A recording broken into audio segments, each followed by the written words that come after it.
Hello, everyone, and welcome to the Sound Mind podcast, where we dive into the fascinating world of music psychology. I'm your host, Sophia, and as a music psychologist, I'll be guiding you through everything you've ever wondered about music. So, whether you're a music lover or just interested in the science of sound, you're in the right place. So, today I am so excited. We're 2 episodes into 2026, but we're kicking things off with a bang because we've got our first ever guest on the Sound Mind today. We have John Butler here with us today, a music industry veteran. His record promotion career spans over 20 years in nearly every genre. He's worked at Curb Records for 17 years. He moved on to Spotify as the global head of music genre and editorial. And now he's out there helping artists find their place in the industry. So today we're going to be talking about his journey from musicianship to the other side of the industry, touch on the psychological resilience needed in the field, the shift from physical to digital media, and actually go through what I think are some of the most interesting nuggets in this episode, some of John's predictions for the music industry in 2026. This is really exciting. We're going to touch on all things nostalgia, AI, genres, identity. It's going to be great. So, yeah, without further ado, let's get into it. Okay, John, welcome to the Sound Mind. I'm so excited to have you here. You're actually our first guest on the podcast. How exciting is that? That's a first for me, first for you, first for me. Yeah, I'm so excited in general because I feel like you've lived like different lives in this industry. You know, you've been a musician, promoter, radio guy, you've been at Spotify, and now you're a mentor. So today we're going to get into kind of unpacking the human side of all of that, which I think is really exciting. So I want to start off with, taking you right back to the beginning because I think your origin story is really interesting. Can you maybe start off with, what really got you into it? Yeah, so it's a fairly fortunate thing that I actually grew up not too far away from New York City. And I was born there, and I was raised a little there, but I was raised before, I got out of New York City before I was 10. So I can't really call myself a New Yorker, but I culturally am. And it wasn't too far outside of the city that we resided. About 30 minutes outside of Manhattan. And because of that proximation, you're dominated by the media that New York brings you, which is at that point in time was everything from radio, TV to newspapers, just multiple of all those things with different voices and contexts. And you were just exposed to a lot of diversity from get-go and just lots of opinions and choices. And because of that, and I had a unique experience because a fairly significant 80s superstar named Cyndi Lauper, who you Mm-hmm. probably know, it's a rock and roll Definitely. woman now. She recorded and filmed the video for a song called Time After Time in my hometown. Wow. Amazing. And that probably, and I was a musician. I mean, I was playing trumpet in grade school, but at that point in time, I was already in high school and I was early on in my high school. And, you're thinking about what you may want to do and what you're, getting exposed to and, peer pressure and whatnot to, oh, you're going to be a jock, you're going to be this, whatnot. And I was always into music, but not as a player, just as kind of like, I like the culture of it. And I was lucky enough that my dad was mayor of the town that we lived in. So we had a lot of, ability. It was a small town. We're only talking about 6,000 people. But, being the mayor's son had some benefits. And we were able as kids, myself, my sister, and my brother, we had an opportunity to meet Cyndi while she was filming the video. But we had about 20, maybe 25 minutes just with her, with Cyndi, and with Nina, just talking about, she was asking my brother and sister, like, because they were cute. I mean, they were younger. I was just like a awkward teenage boy. I didn't have a lot of, wasn't a lot of attention being paid to me, but my brother was super cute. Right. And so Cindy's like, grabbing him, hugging him, and he's like getting all ticklish and stuff. And it's hilarious. Like just the memories. Right. But she actually wanted to know what I wanted to do. And I said, well, I'm playing guitar now. And she wrote me this really beautiful like note on some paper later and handed it to somebody. I didn't see it until the next day, but it's this great note, like, stick with it. It's good for you. Congratulations on, trying to do this, Cyndi Lauper. And it's like a prized, possession of mine, that she was very encouraging and that she actually cared enough to actually write the note afterwards, which I thought like, man, that's just amazing. I just think of artists that I've worked with now that would, barely remember who they shook a hand to. But here's Mm. what I sensed was a really very popular person and had the wherewithal or like slowed down time enough to actually like listen and sort of was very encouraging. So it really had an impact on me in terms of not just because of who she was and, how successful the song was or how successful the video was, but more so as like, oh, there are humans in this business or there are people that existed behind the names of that were credited on album covers and things like that. So it was pretty impactful. Definitely. Such an amazing story. And yeah, I think, like you said, there's so many artists that, some people say don't meet your idols, right? Right. Sometimes you can have a bad experience, but that's so amazing. I love that. But as you've mentioned, you were, a talented enough guitarist. I think you said that you played jazz, right? Yes. Yep. And you actually won a scholarship to Berkeley. So I guess the question is, why did you choose the more, I guess, pragmatic career path over becoming like a full-time recording musician? Was that ever something that you considered? Yeah, well, I've been playing in bands in high school, and I was a rocker for no doubt. But to actually have a serious go at being a musician, you kind of had to. I wouldn't say like it was an underlying sort of attitude, but there were very few schools that were sort of offering degrees in rock and roll guitar. I mean, this is the mid '80s. Still, I had to kind of choose classical or jazz, and at least to me, there was enough people playing electric guitar in Mm. jazz music that it felt like a natural sort of progression. And it was just crazy enough and the music was crazy enough and interesting enough. Like, oh, I can be nerdy here. I can like really get lost in this. And there's a reward for improvisation, which was the opposite of what I had experienced from a classical standpoint, which was very rigid. You had to play a particular way, hold the instrument a particular way. I just wanted to hang out with cool cats that were on the back of Blue Note records and stuff like that. You know, and I was just really sort of inspired by the sound of that, and then also could do that on guitar. And making a pragmatic decision about not pursuing Berklee School of Music was totally financial.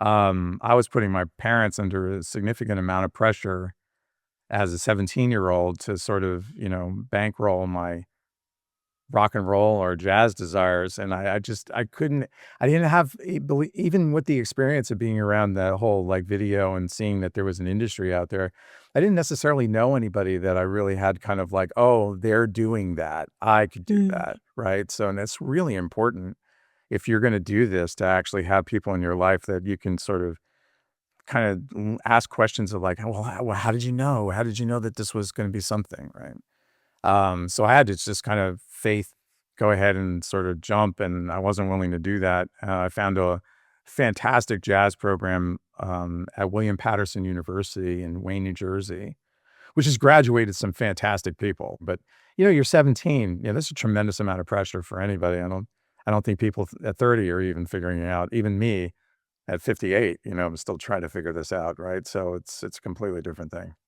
For sure. I think just the concept in general of having to choose your life path when you barely know what's going on at that age, I think is a crazy thing in general. And we all kind of pivot so many times throughout our life. And I think that's an amazing thing. So I want to kind of pivot to your next stage, which I know were your radio days, because this is Yeah. kind of, pre-internet, pre-Spotify, pre like algorithms, it was just you and a microphone and you couldn't see the audience that you were chatting with. But I know that your radio journey started off when you were at college, correct? So I wasn't even playing jazz. I was playing hits of the day. and getting on the mic and, doing weather like I would at a normal radio station. So there was a whole sense of organization to this, and I fell in love with it. I really loved being on the air, but I loved the immediacy of knowing that people were hearing that song at the same time. Mm. Everyone that actually cared to turn on the radio station. It was a corporate sense of, like, listening together as like a body, a corporal body, corporal listening, which is very different from, the streaming thing, which is very individual, right? But, you turn on a radio station, you knew that at least the opportunity for 1,000,000 people were gonna hear that song at that particular time. And that was psychologically, I thought that was kind of interesting, and it's like, how do we wanna talk about this music? Why is this important? What am I doing here? So those questions kinda came in, but I had an opportunity to be music director of that college radio station, and, because of that, I used to get calls from record companies who were pushing their music. I didn't understand how we got music, just we had records just show up in the mail every week, and a lot of them, and somebody wasn't necessarily sorting them, and I would sort of, like, lean in and kind of like, "Hey, all right, we got free records. This is great. It's free records in the mail. This is awesome." Like, so I spent a lot of time listening to things and what was coming in, and then I would get called about them. So there was a part of that business which was creative, and then there was a part of the business that was like, Mm. getting sales done, getting something promoted, getting something on the air that would be heard by a lot of people, which would, motivate somebody to go buy it, right? So there were two bars of this, music industry that I was in that I got exposed to. And that was very, very helpful as a 20-year-old, right? So it just kind of, I could actually figure out, oh, I have a decision to make here. And I'm at this sort of pivot point early on. Do I go in the more creative end of things? Or is there a job here, that I could still do creative things? So, I had those constant debates in my head, and I never really centered around on an answer. There was just actually an industry that gave you the ability to say yes or no on both things and go for it. And maybe they're a little bit more tied into one another, in the future. And I discovered that they were later. But early on, it was kind of a question. Do I continue to pursue jazz? What is that going to mean? Or like as a player, here's a radio station. I could really go work here. And not that I was going to be on the air or anything like that, but, like, oh, and there was an industry that wanted me to play their music. What is that all about? Maybe I like playing, I like talking about music just as much as I like playing about it. So maybe that could be, a job. Yeah, definitely. I mean, I think it's great that you got to that point, I guess, relatively early on. You got that opportunity in college and you were really able to kind of evaluate these two different paths that could have, you know, come out of this, which I think is amazing. But either way, you were staying in music. I like telling great stories if I can find them, and getting people to care about music is a wonderful thing to be able to do. And I think I'm not even sure what the motivation for that is. Is like, maybe in some way, if you like a song that I like, it makes us connect. And maybe there's a different reason that you like that song. And me learning about what that different reason is, kind of unique, novel, kind of gets me to know a little bit more about who you are. And maybe that's kind of why we care about music. But I don't know. That was not a prepared way of looking at it that I just told you, but it's one of the things I can kind of glean from it is that, music is not music just to experience solo. There's a connective thing that we like the same things or we don't like the same things, but the reason why you don't like the same things might be really interesting to me, right? Not for everybody, but for me, I'm always interested in, like, man, I would never listen to that. Why did they listen to that, right? So that already like ruined me for life, that I was kind of interested in why people liked what they liked. And actually kind of early on, definitely in my promotion career, became a very, very unique skill to not be so, Specific to what it is that I liked and sort of only focused on the things that I liked or I understood or why these would connect. I was very much Mm, interested in kind of finding out, well, why do you connect with it? Like, tell me more about that. And that became something that would give me the ability to get better and get ahead in the music industry as opposed to being locked into this is what I like and this is the language that I like and I don't want to listen to anything else. mm, And I felt definitely in college, even in high school, that if you liked The Cure or Depeche Mode or were into new wave, for that time, and the Brits for sure, I was an Anglophile for sure. That you could not like hard rock or heavy metal music or like hair band music. And I mm, was much the opposite. I was like, yeah, I like both of them, but they do different things for me, right? And they never really intersected culturally. Like, if you walked into a room of people that liked The Cure, you probably had a different look to you than you did if you were into Def Leppard or, Winger or any of these other, hard rock bands. You definitely had a look to you. And I'm like looking back at old photos of that time, I don't look like either one of them. I didn't belong to any of those particular clubs, but I knew early on in college that you had to kind of, in a sense, kind of belong. You had to sort of pick a side. And it was a very difficult thing for me to kind of all of a sudden be locked into any particular side. And I don't know if it was just mm. because I wasn't a person, I was afraid of commitment or something like that. I have no idea, but I found it really, really troubling when people were so like, that's my team. Couldn't listen to anything else, and I was like and a lot of jazzers at the time, in particular people that I was studying with were like, "I don't listen to anything else other than jazz." I'm like, "Okay," like, I can't do that. Those little pockets within music and even within music genres themselves, they've existed since the beginning of time. And I know that's something we're going to chat about later as well. Kind of, the shift of genres in today's world of streaming as well has changed so much. And people, I guess, are a lot more fluid in what they listen to. But yeah, all the things you said about community and music bringing people together, I always refuse to believe, I guess I'm biased for sure, coming from the music psych world, but definitely, people that go into music, I do just believe that, of course, music is such a powerful force that we have. And I think everyone going into the industry, at least in the beginning of their career at some point, really decided to go into that because of some kind of impact that music had on them throughout their life. And it's really interesting to hear those kind of origin stories. Absolutely. We were talking about how, picking a side was kinda difficult. Well, so being kind of the jazzer slash hair metal guy slash, like, into new wave music, I was, like, chasing sound. And that I did at college radio, being the music director there at that station, got me exposed to the industry. So they called on me, and eventually I got to know a lot of people through an internship with a top 40 radio station in New York. I was able to get, and I was there for about 6 months, a couple times a week, and I would answer phone calls from audience members and take their requests, give them to the disc jockey, organize the music library.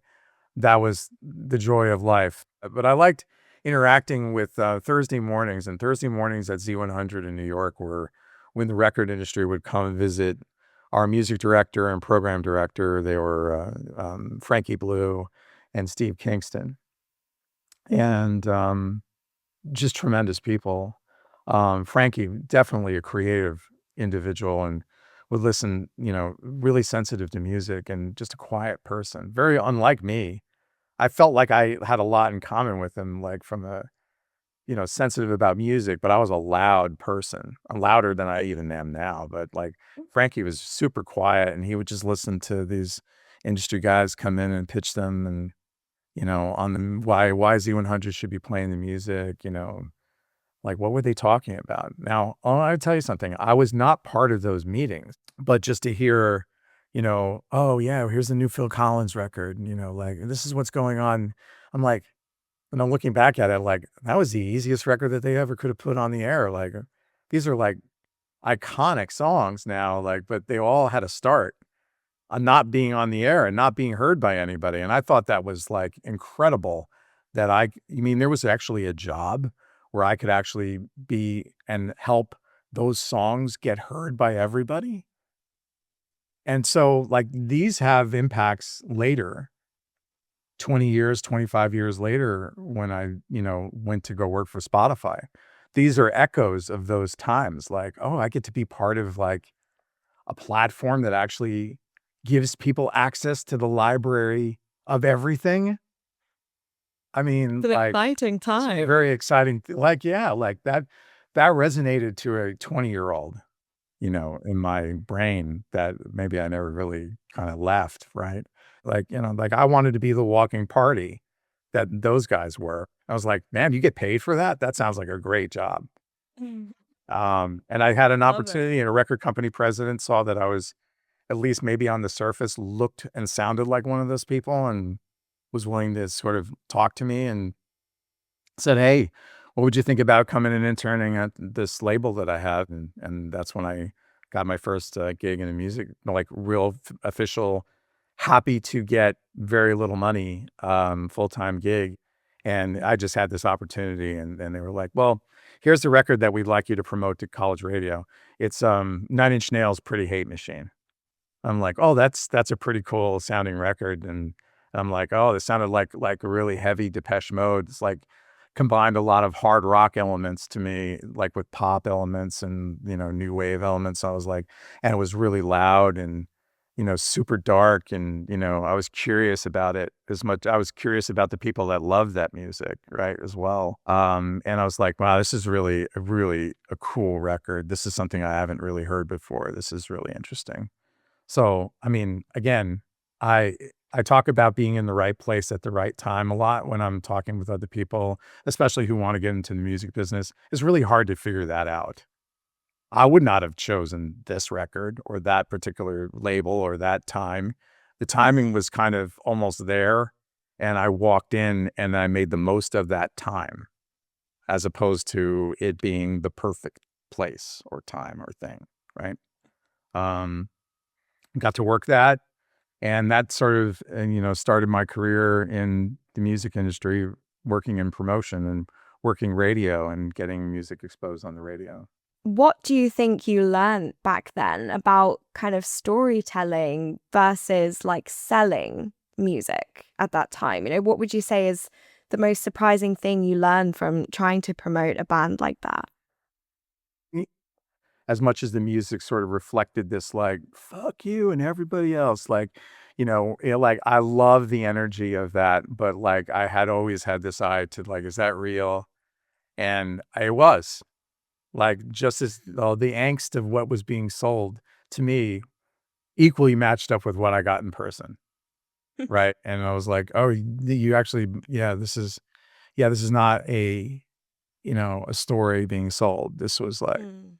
somebody's life and being told through this music." And I started to really kind of have not I had a respect already for the fact that it was being made. I mean, the sonic element of it, like, there was already creativity. Some people, again, I always kind of like I'm always my ear is sort of, like, really keen to hearing people when they say, "I don't like that. That's garbage. That's not music." And I'm like, "Whoa, wait a second, wait a second," because 'cause I'm like, there's a human and an expression of something creative in there, and it's like, I might not get it, but why don't I get it? What are the things that sort of influence me to not get it? Like, I'm curious about why something doesn't resonate to everybody, or like, why does it resonate to just a few people? And then those few people actually make it possible for others to hear it, right? And that's me in a nutshell. I've just the drive and the answer, looking for the answer for that question. Yeah, I think music is so subjective, isn't it? And everyone's got their different interpretations of different songs and pieces, and the possibilities are endless, and I think that's what the amazing thing about it is. And like you said, earlier, a song can mean one thing to one person, and for someone else it can be something completely different. I think those conversations to find out what exactly it means to you are super, super exciting, at least for us. Right, right.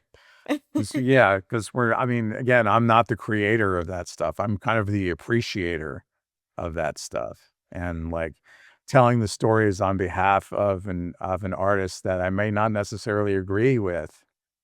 Like, what is that, right? That's what I mean. Like the wanting, almost being not forced to have to pick a side, but constantly being in the sort of that place like, well, can you do this and not align yourself with what it is that's being said? Right. Do you have to pick that? Do you have to be a part of that in order to be true? Like, I don't know. Like there was the sense of search for authenticity in oneself through music.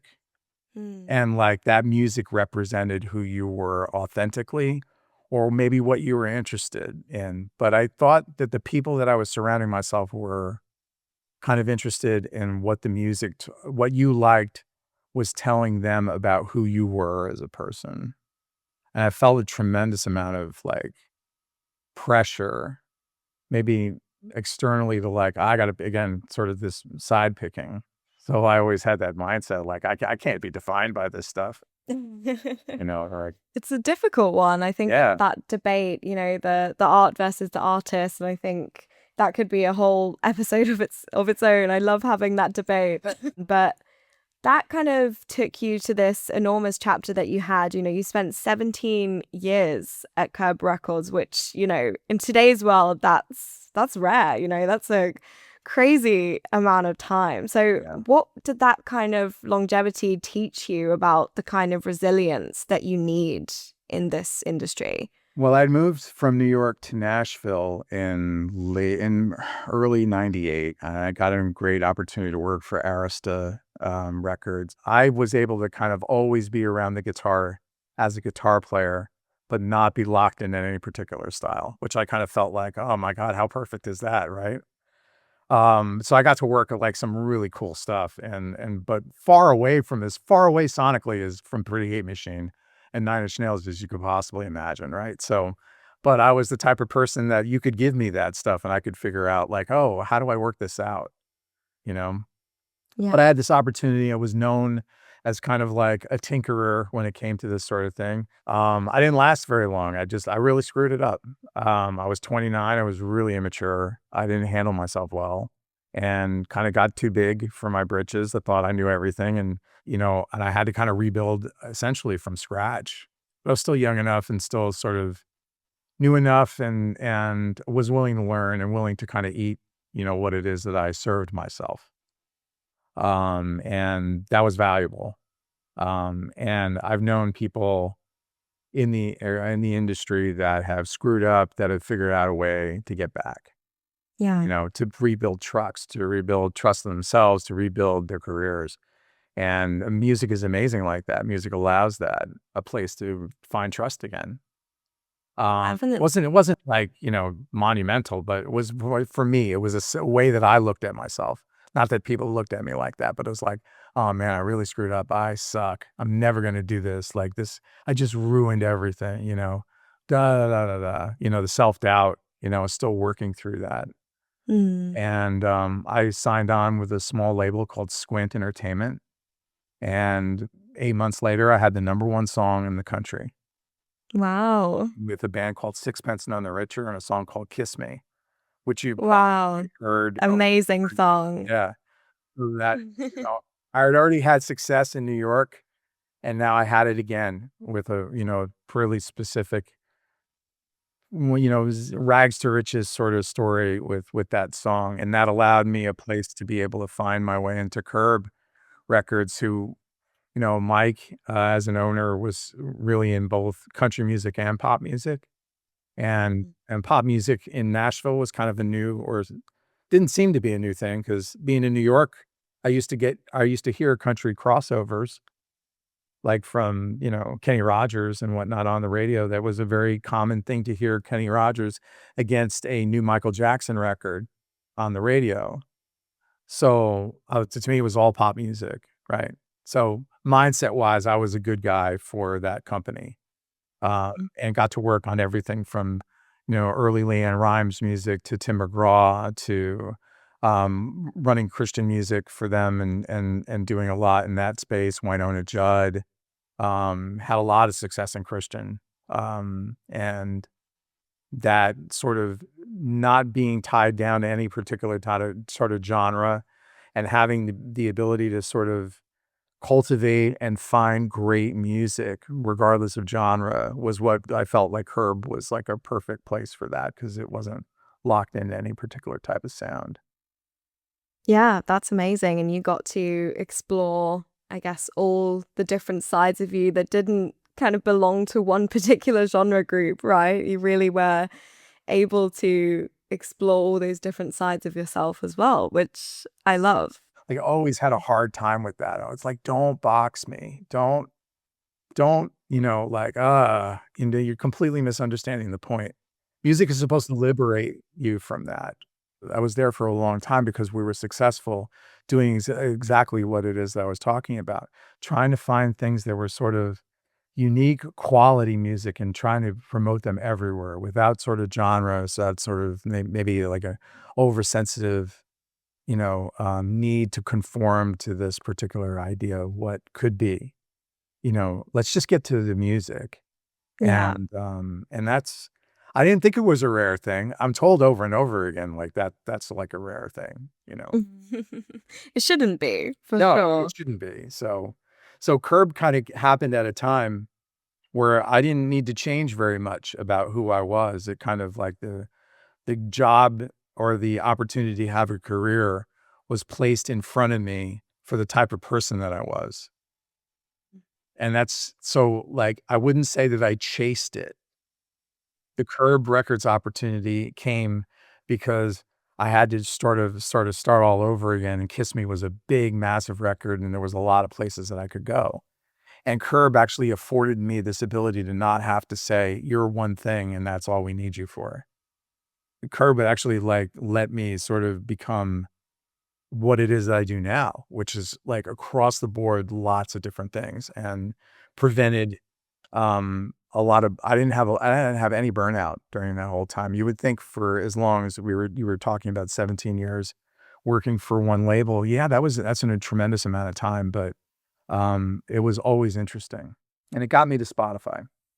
Exactly. And then speaking of, so brought you to Spotify, this completely new era, something completely new. Suddenly, we're not holding music anymore. You're someone who's seen the industry move from, mixtapes to CDs to streams, not forgetting vinyls as well before that. And, just kind of reflecting on how that physical media of music and the consumption of that has changed over time. Do you think that our psychological connection to music has changed at all now that it's more of kind of a digital thing rather than a physical one? It was always in the wind, and I think that hasn't changed. Like, it's always in the air, but the means of how we sort of get to it are kind of like, very unique and very interesting and novel. The element of touch to music was really important. Like, I could hold it in my Mm. hand. Like, there's a psychological reason why people like vinyl. It's not just the experience of listening to the music. We can figure that. That's primal. That's a part of who we are. The touch of the music is kind of a 20th century thing, right? And, um, I don't know if it combined two of our sort of primal things, the act of touching something that you can't experience in touch in music, right? Um, that is kind of maybe that it was novel, and maybe the reason sort of like why it worked because it was novel. Are we were reverting back to not being able to touch it, having to go somewhere to hear it or see it, and the experience of memory related to it. Is that what's being challenged now with the digital environment, or like in the streams in the wind and not having something physical? Well, you still have to have a technic, a technology in order to Mm. access it. So there is something sort of physical to it, but it's not a collector's thing. It's not a sort of like, I have it, I own it, I can get to it whenever I want to. We actually figured out the getting it to whatever you want to part of it. It's like, so did that ability to be able to do that strip all the value out of the other things? I don't think so. But there's a whole generation of people that don't necessarily have any sort of recollection or nostalgia or anything rooted in the physical nature of understanding music as a thing that you own, and a thing that you carry with you, or that you have it in your pocket. You have it all in your pocket. I'm not sure if there's a right or wrong answer to that, right? And I love that there isn't, right? The mechanical process of trying things physical is like completely tedious. You're so far ahead of that, right? So your brain is so far ahead of that. And Spotify, the enjoyment of streaming in that way eliminated all of that friction. I think that to me is like psychologically really powerful. Like, it allowed people like me who are just, like that, to try and sample lots of different things and want to kind of find that moment in the music, chasing sound.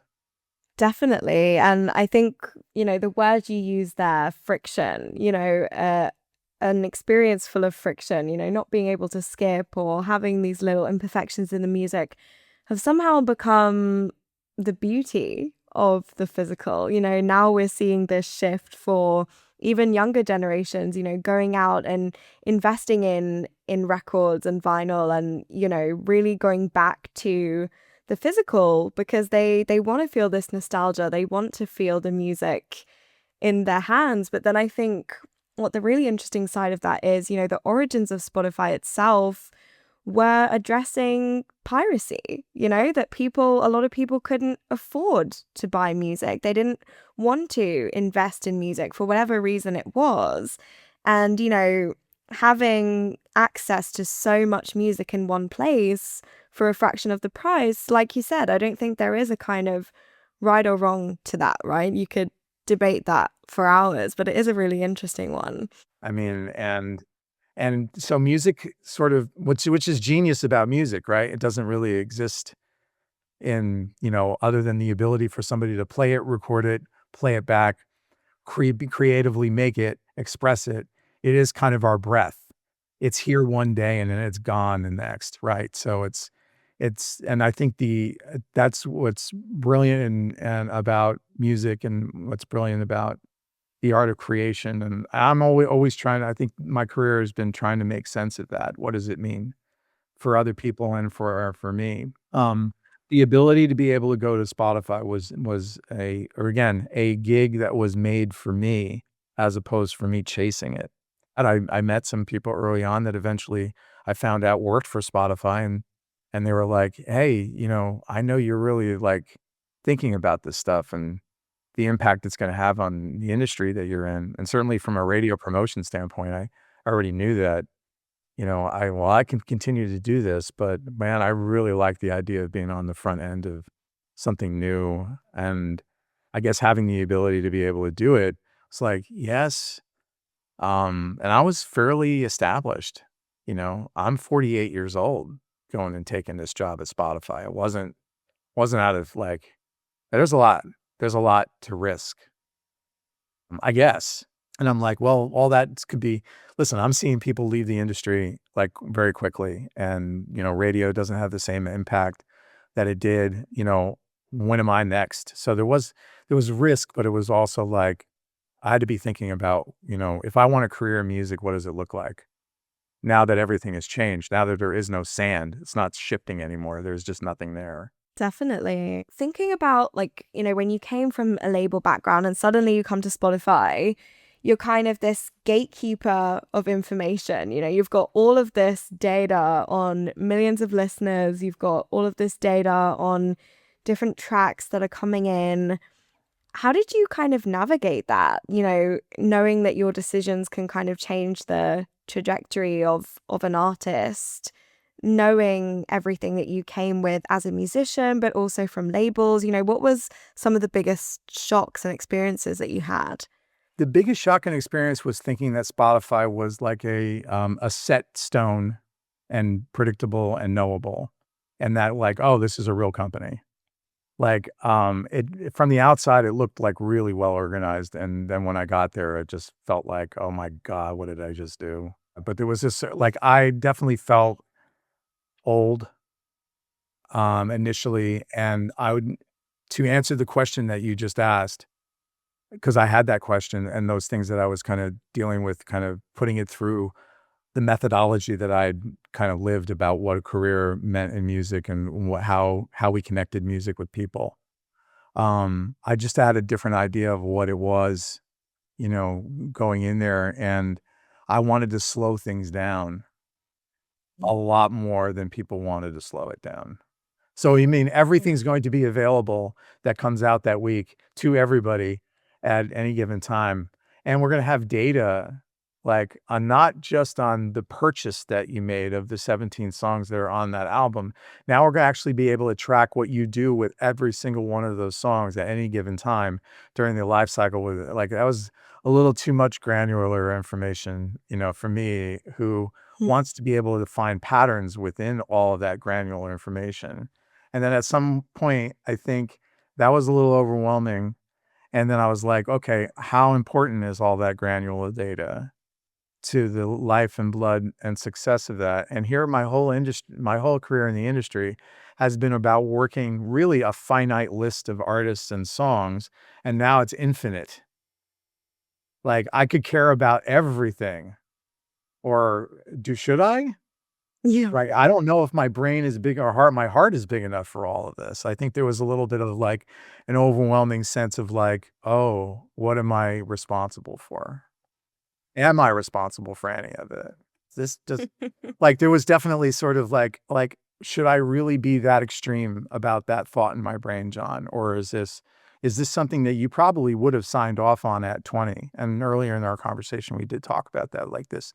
If I had seen Spotify at 20, I would have been like, "Yeah, when do I open my blood vessels for this?" Right? Mm. I totally got it. But now having a different way of managing my life, my career, what's it all about, Alfie? Like, this was definitely a different thing to be able to do that at 48, like, definitely just a whole different set of challenges. Like, what does the future look like? What is the future for me in music and how I connect with people, or how, I enjoy that? Like, I love my work, but I love people. So the ability to do work with people is wonderful. Like great.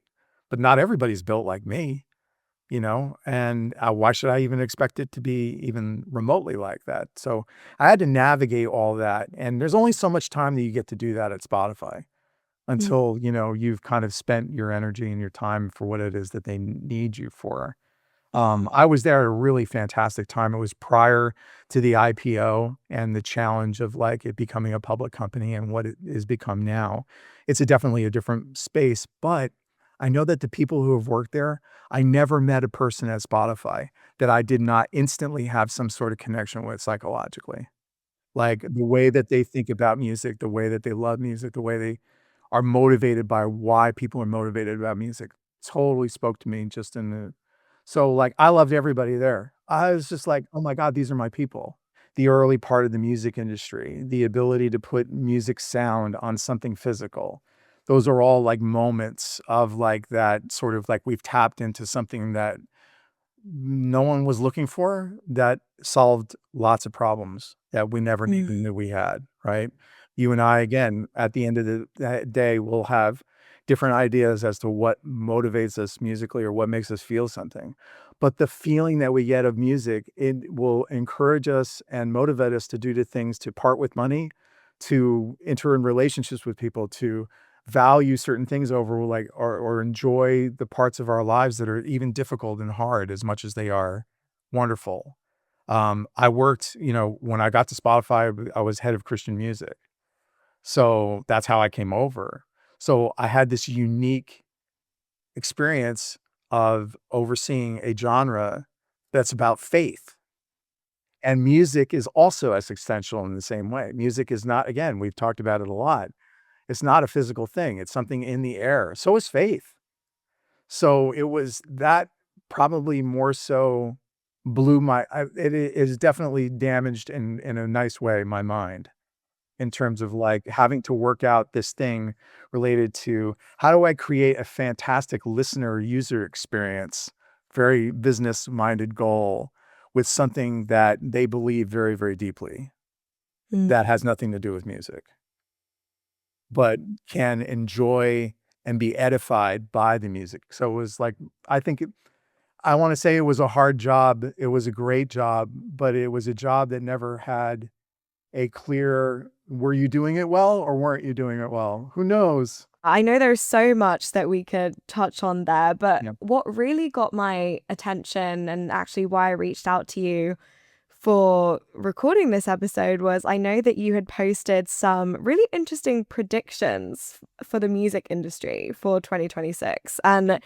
I want to end today's episode by just getting into a few of those and really kind of unpacking them because they were really, really interesting. And John, one of them was the gamification of fandom. And I know we just touched on, where people put their money. And I think that really fits in well here. So, for everyone kind of listening, from what I understood from your post, it basically means that fans can interact with music in the way that, for example, people interact with like fantasy football. So you can Yes. maybe place a bet on chart performance and I guess kind of treating artists a bit like assets, which is really wild to me, music as a betting game. I'd love to know what you're seeing in the industry that really signals a potential shift in this direction.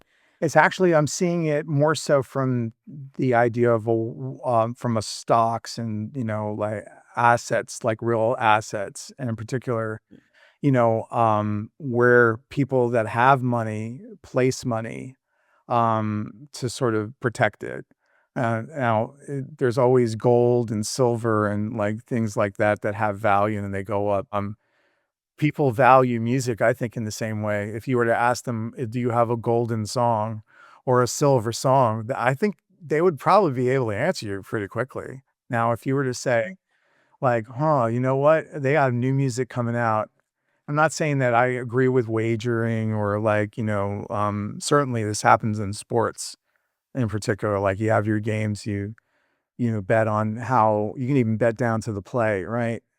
Mm. Our industry is not, I don't know if it's sophisticated enough for that sort of like gaming, but do think the idea of like you have your favorites in your crew. Like, and I'm going back to high school now. Like, if all the Cure people got together and said, "Hey, we love this music. We can like trade it almost. Like, we can actually own a piece of it, or we can sort of like take a look at chart positions and see if how well it'll do or how won't it do." Like, so I think that there's a lot of interest in gamifying sort of the music industry in the same way that industries have now gamified sports. Or I mean, like from not just the game, but the game within the game, like the strategies. What's the way to go about it?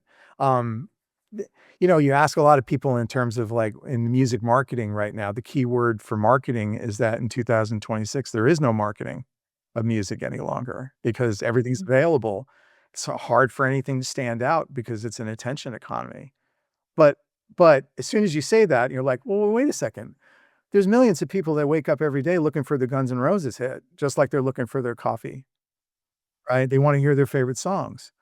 So, like, the information and the data exists in order to be able to create what I'm talking about in terms of prediction, in terms of being able to gamify, the process and pulling people into the industry for the sport of it, to some degree. It's fascinating to me in an area that I think is either gonna reveal its head in some way, this year if people aren't already doing fantasy leagues, but they might be doing it in particular, according to chart, but that means that people have to understand how the chart works. I don't know if that's, like too high of a bar of entry, but somebody's gonna figure it out to where you could like own a portion of like the value of this particular, song and see how it does on the open market from an asset standpoint, which people already do, right? But I think there's gonna be a gaming portion of this.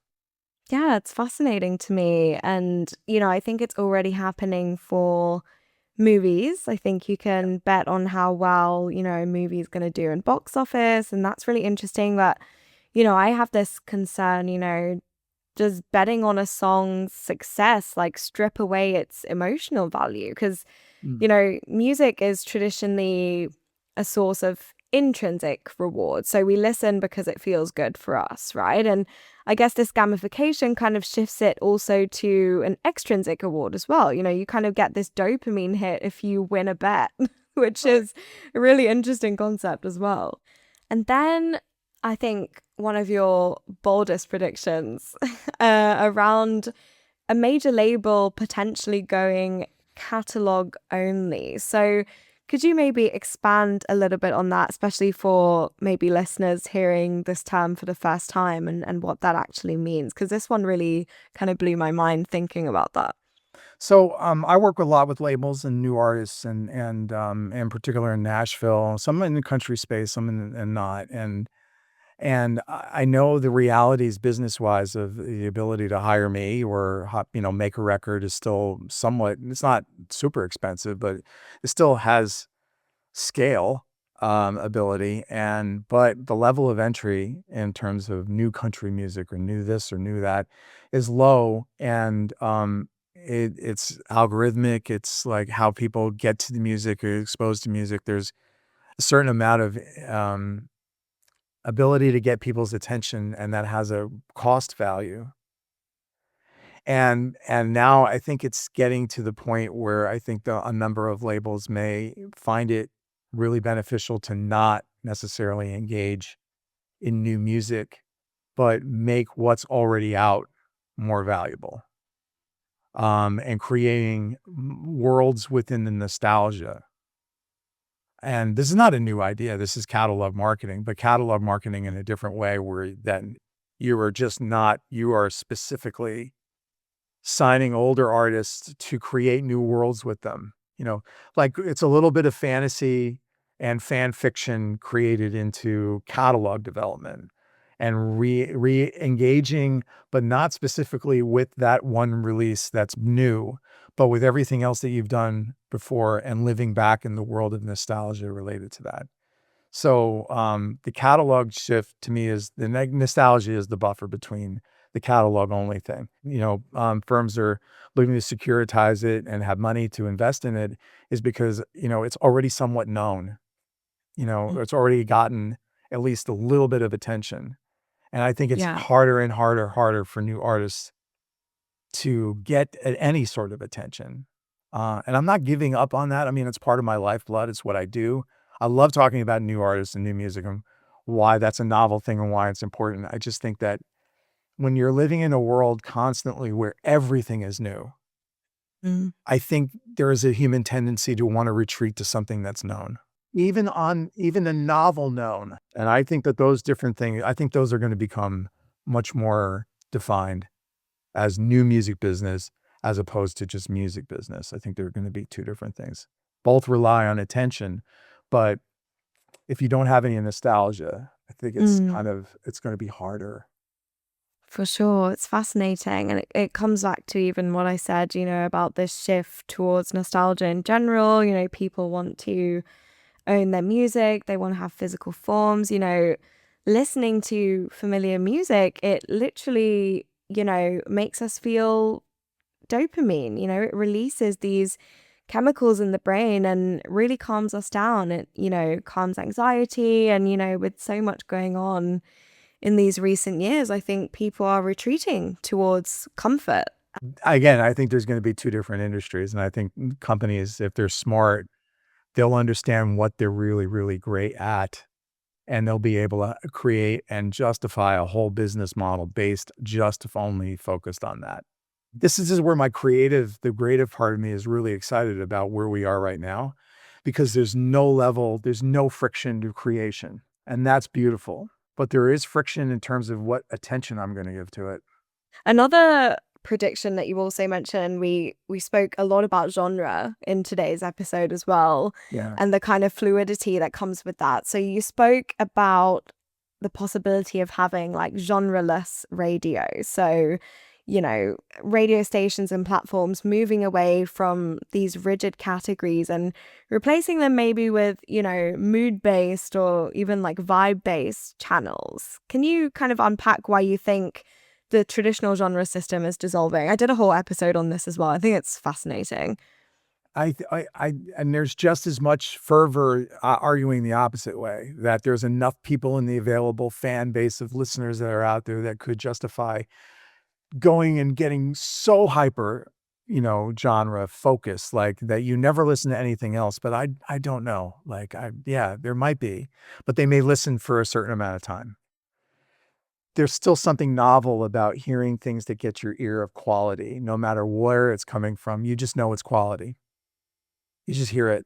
There's something magical about it. And I'm telling you, from the most learned A&R executive ear that hears music, or just one of those people that are touched by something that they know the vibe of what people are going to be into, and they know it. That's a tremendous gift that it's hard to really quantify and sort of like, oh, get that person and find them somewhere, like, and hire them. That's great. There's a few.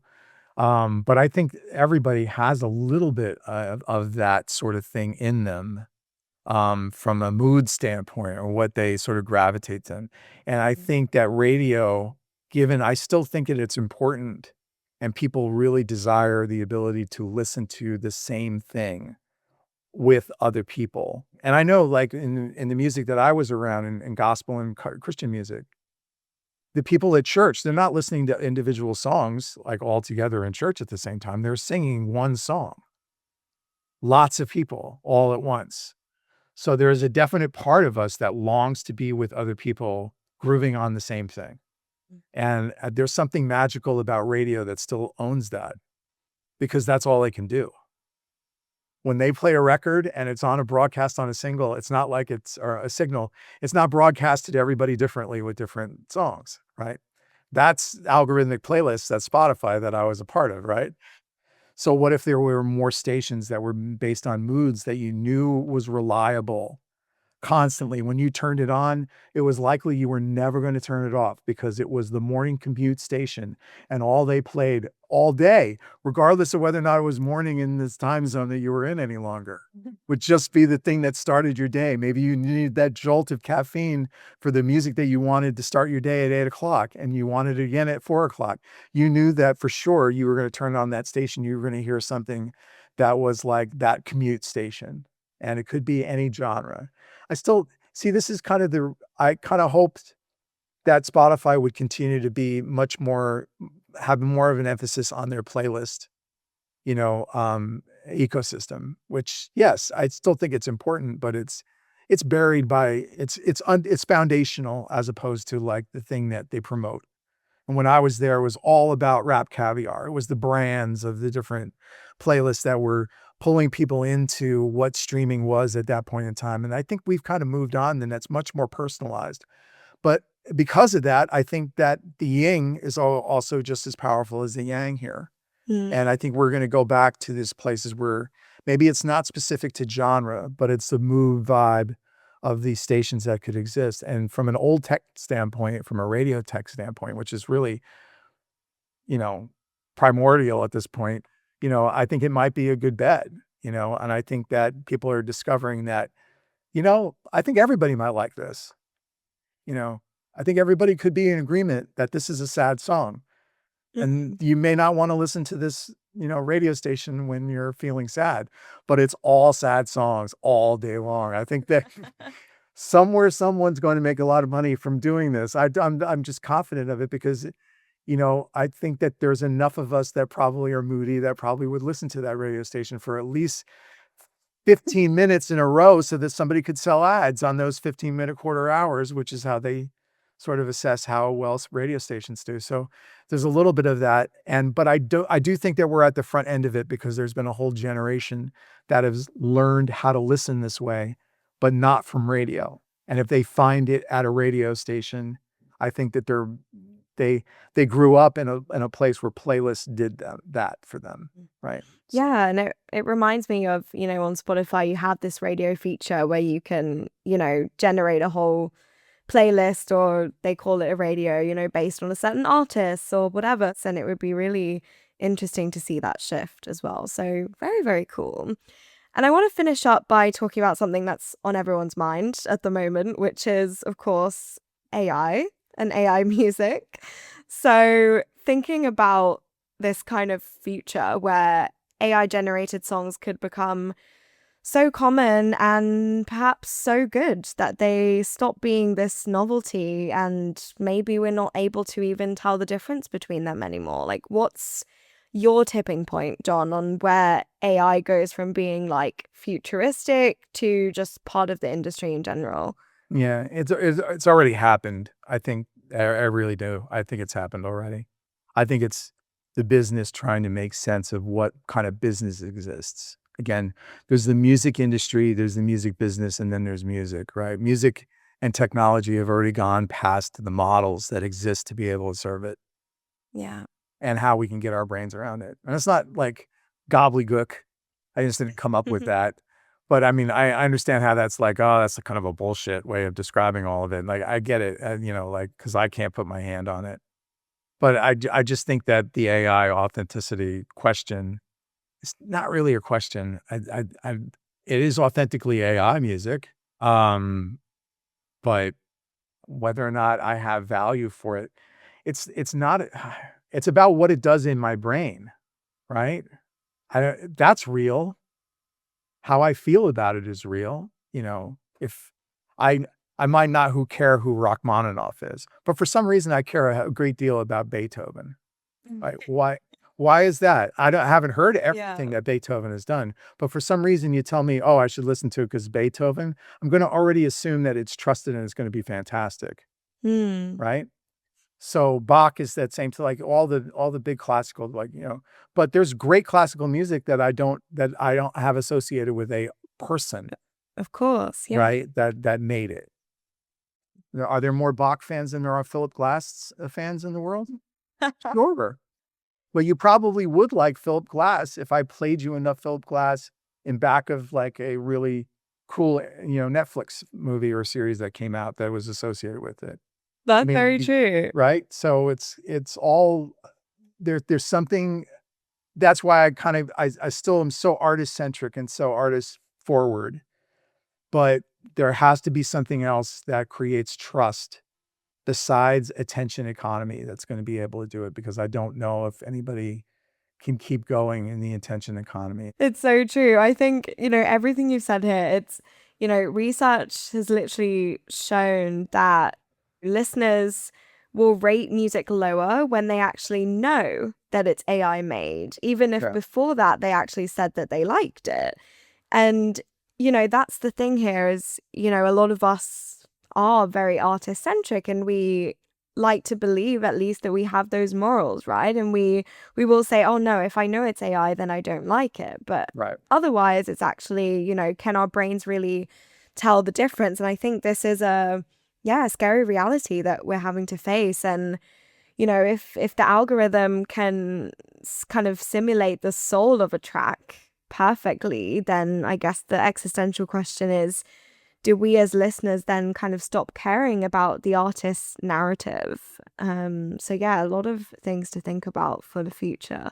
But John, this has been so incredible. Thank you so much for being here today. I guess before we wrap up, what are you up to now? What are the kind of next steps for you at the moment?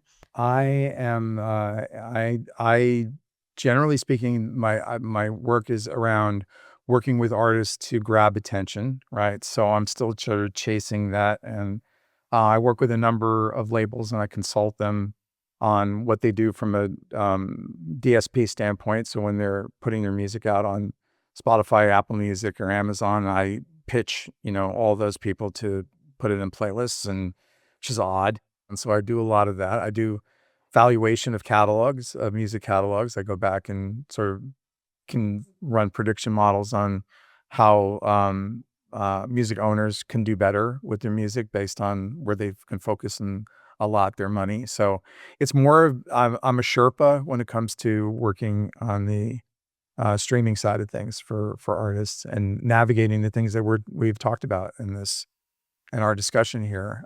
So I do that. It's very much boutique. I kind of get to work with artists that I want to work with, so I actually will seek out the type of artists that I want.